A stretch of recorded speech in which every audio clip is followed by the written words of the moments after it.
गौ माता के अंदर 33 करोड़ देवी देवताओं का वास है, उसके बावजूद गाय माता का ये हाल है और उसके लिए हम स्वयं जिम्मेवार हैं, कोई और जिम्मेवारी नहीं है। अपनी जिम्मेवारी को संभालें।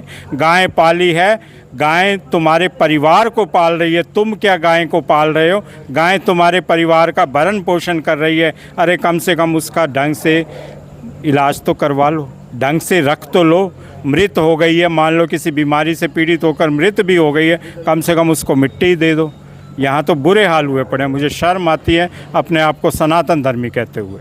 क्या लगा हमारा ये डेयरी वाला ही करतूत है क्या? ये सिर्फ डेयरी वालों की है। यहाँ देखो कुल मिला के 6-7 डेयरियाँ हैं जो गाय को उन्होंने रखा हुआ है और सुबह दूध निकालते हैं, शाम को दूध निकाल देते हैं, दोपहर को गाय यहीं सड़कों पे घूमने को मिल जाएंगी। अभी देखो 20 गाय पीछे खड़ी हैं, आपके इर्द गिर्द खड़ी हैं। बताओ इनके मालिक कहाँ हैं? और दुधारू गाय हैं, आप देखिए दुधारू गाय हैं, उसके बावजूद ये हाल है।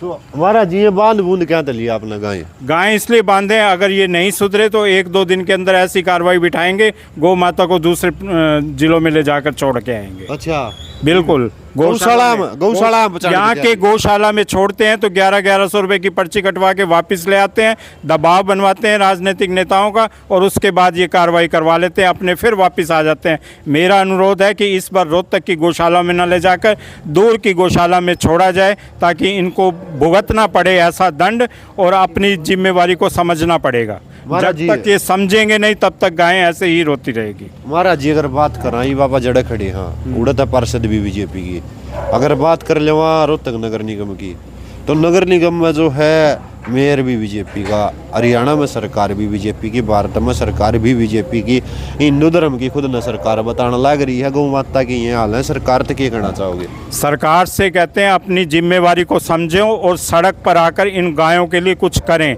सिर्फ पैसे देने से ही हल नहीं होती समस्या।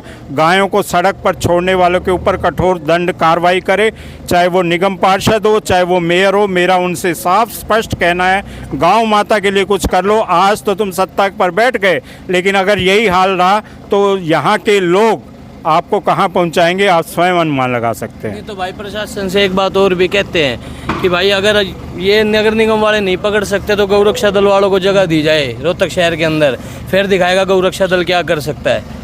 फिर भाई किसी की एक रोड पे गाय नहीं मिलेगी, चाहे वो लवारिस हो चाहे जिसकी मर्जी दुधारू हो, गाय नहीं छोड़ी जाएगी। नगर निगम पे 5000 रुपये की पर्ची है, कल सवेरे जाके गाय छुड़वा लेंगे वो वापस, पर गौरक्षा दल वाले कोई गाय नहीं छोड़ेगा। बोल गौ माता की जय।